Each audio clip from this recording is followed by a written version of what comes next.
निरंकारी में मतभेद हुआ करता था, तो वैसा ही मतभेद मैंने वहाँ पर उसको चेक किया कि क्या यहाँ भी वैसा तो नहीं होता। लेकिन वहाँ पर सभी भक्तों को, चाहे वो अमीर है चाहे गरीब है, वीआईपी है चाहे नहीं वीआईपी है, सभी को एक ही मैट, एक ही रजाई और अच्छा खाना बराबर मिलता है। अगर दाल चावल बने हैं तो सभी को दाल चावल ही मिलेंगे। अगर ऐसा नहीं है कि किसी को मतलब जैसे कि वहाँ पर निरंकारी में वीआईपी का भंडारा अलग होता था और गरीबों का अलग होता था, वैसा मतभेद वहाँ पर नहीं। फिर वहाँ से भी मेरे को पक्का दृढ़ विश्वास हो गया कि नहीं, यहाँ पर पैसा बटोरने वाली बात नहीं है। जैसे बाकी जगह पैसा बटोरने वाली बात है बाकी संस्थाओं में, कि वैसा वहाँ पर नहीं है।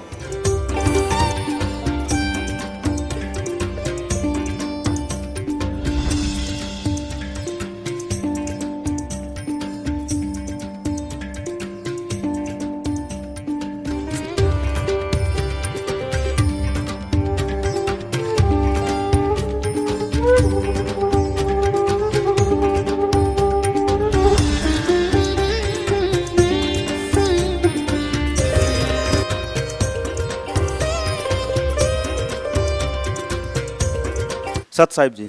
सर क्या नाम है आपका? मेरा नाम ज्ञानचंद है, मैं डिस्ट्रिक्ट मंडी हिमाचल प्रदेश से हूँ। सर संत रामपाल जी महाराज जी की शरण में आने से पहले आप क्या साधना करते थे?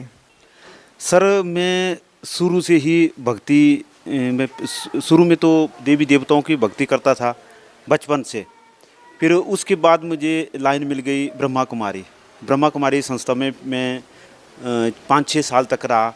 तो मेडिटेशन वगैरह जो भी वो करवाते थे तो उसके साथ मतलब उस संस्था से मैं जुड़ा रहा। तो उससे मेरा जो मतलब था कि मोक्ष की प्राप्ति, वो बेनिफिट वो चाहता था कि मोक्ष की प्राप्ति हो, क्योंकि हमारा जो शुरू से ही मम्मी पापा जो है भक्ति लाइन के थे, तो इस करके मैं कहा चलो भी मोक्ष की प्राप्ति होनी चाहिए। तो उस संस्था में मैं इतने साल रहा, तो उससे मोक्ष की जो प्राप्ति है वो मुझे नहीं लगी, इसलिए फिर मैंने वो संस्था छोड़ दी। फिर मैं उसके बाद निरंकारी पंथ में गया। तो निरंकारी में जैसे सत्संग, सेवा, सिमरन जो भी वो बताया करते थे, उसी के हिसाब से मैं मतलब उस भक्ति से जुड़ा रहा। तो 6-7 साल मैंने उस निरंकारी पंथ में लगाए। तो वहाँ पर मेरे पीछे हटने का ये वजह हुई कि मैं सेवा भी पूरी जैसे सिमरन बताते थे वैसे भी करता था, लेकिन पीछे हटने का एक मुझे नज़र आया कि एक तो यहाँ मोक्ष की प्राप्ति नहीं हो सकती, दूसरा यहाँ पर जो मतभेद है, जैसे कि वीआईपी का भंडारा अलग होता है, गरीबों का अलग होता है, तो ऐसे ऐसे वहाँ पर मतभेद मुझे नजर आए। कुछ महात्मा लोग ऐसे आपस में झगड़ा बकड़ा भी करते रहते थे।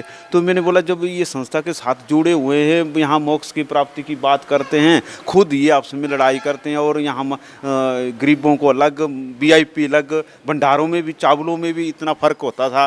क्योंकि मैं सेवा दल में था, तो मुझे सेवा दल में जब वीआईपी भंडारे में जो है चावल बासमती के जाते थे, दूसरे में तो सिंपल परमल वगैरह लगते थे।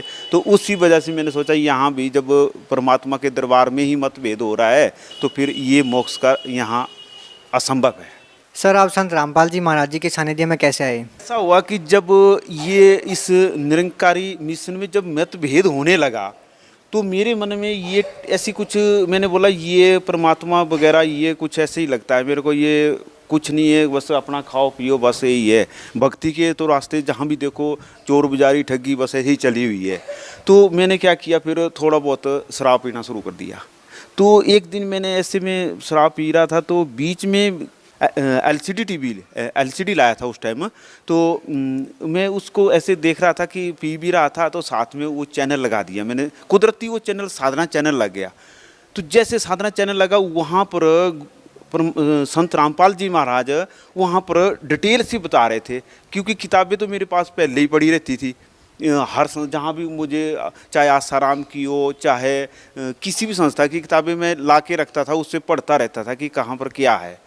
तो जैसे संत रामपाल जी वहाँ पर बता रहे थे, फिर मेरे को बल्कि नशा होने के बावजूद भी नशा उतर गया कि मैंने बोला ये तो वाकई ही। फिर उस टाइम वो बता रहे थे, गुरु नानक देव साहब की वाणी बता रहे थे, तो उसमें से फिर मेरे को सच्चाई लगी फिर मैं उस चक्कर में डेली पड़ गया। जैसे शाम को हम बैठते थे तो ऐसे फालतू की बातें, तो मैं जैसे ही 7:45 होते थे 7:35 के करीब में बातें बंद करके अपने कमरे में आ जाता था। तो वहाँ पर फिर वो सत्संग दिखता था पूरा, जो फिर उससे मेरे को पूरा अंदाज़ा हो गया, जैसे मैं पूरा सेटिस्फाइड हो गया कि ठीक मोक्ष का मार्ग इस लाइन पे है।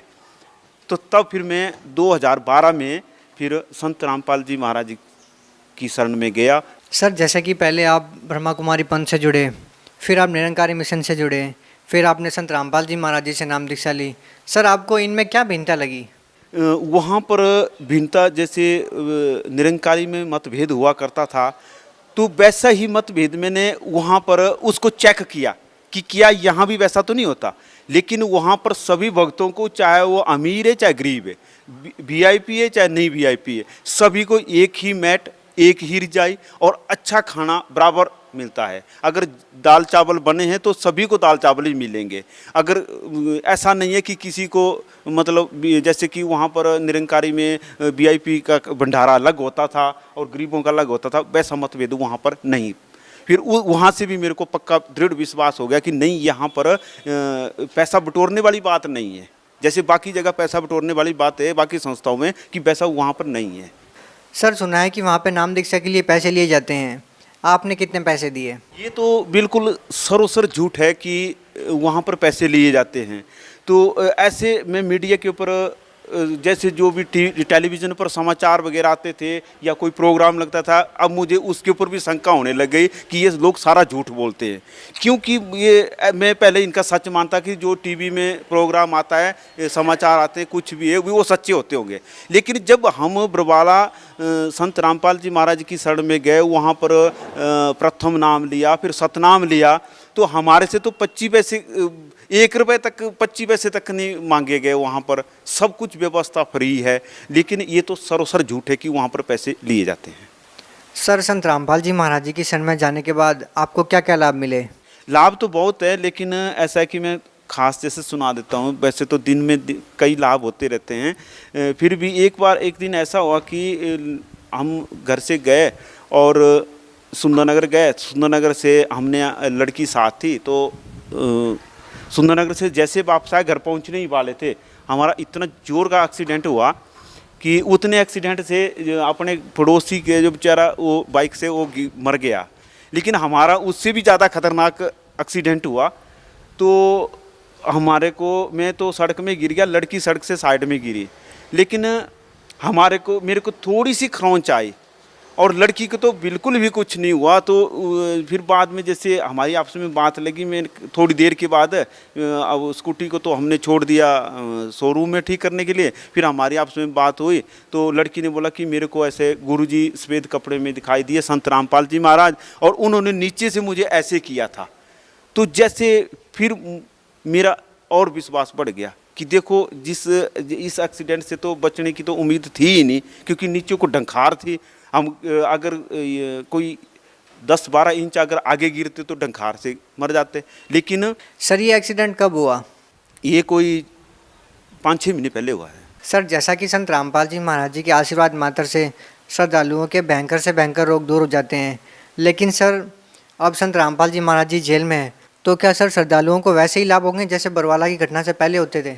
नहीं, हमारे गुरुजी परमात्मा स्वरूप संत रामपाल जी महाराज बराबर अपनी शक्ति सभी को दे रहे हैं। ये तो गलत बात है कि भाई वो जेल में है तो वहाँ पर कोई मतलब आशीर्वाद नहीं देंगे या उनकी शक्ति या वो बेनिफिट नहीं देंगे, वैसा तो नहीं है। देखिए सर, संत रामपाल जी महाराज जी इतने ही सक्षम हैं तो वो खुद को जेल में क्यों रखे हुए हैं, वो बाहर क्यों नहीं आ जाते?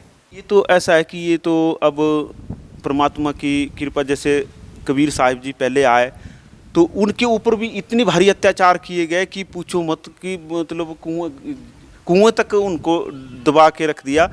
तो ये तो संतों के साथ तो ऐसा, जो सच्चाई के रास्ते पर चलेंगे तो उसमें तो ऐसी परेशानी आती ही है, क्योंकि ये काल की लोक है। यहाँ पर काल की अपना ही सिस्टम चलता है और यहाँ जो सच्चे होते हैं उनको यही बात प्रॉब्लम खड़ी करते हैं। सर भगत समाज को क्या संदेश देना चाहते हैं? संदेश तो भगत जी हम क्या दे सकते हैं, लेकिन ऐसा है कि प्रार्थना जरूर कर सकते हैं कि अगर ये मानुष जन्म दुर्लभ है, मिले ना बारंबार, तरबुर से पत्ता टूट गिरे बहुर न लगता डार, कि ये जो मानुष जन्म है ये बार बार मिलता नहीं है। अगर मोक्ष की प्राप्ति करनी है और इस दुख के घोर कुएं से निकलना है, वो जल्दी से जल्दी अपना सत भक्ति अगर करनी है और मोक्ष की प्राप्ति करनी है तो सतगुरु रामपाल जी महाराज की शरण में आए और नाम दीक्षा लें और अपना कल्याण करवाएं जी। सर वो संत रामपाल जी महाराज जी से कैसे जुड़ सकते हैं? वो ऐसा है कि हर डिस्ट्रिक्ट में अब नाम दीक्षा स्थल खुल चुके हैं और साधना चैनल पर 7:40 पर प्रोग्राम भी आता है, तो उसमें अपना नंबर नोट करके और अपनी डिस्ट्रिक्ट में ही नाम दीक्षा ले सकते हैं। धन्यवाद सर। सत साहिब।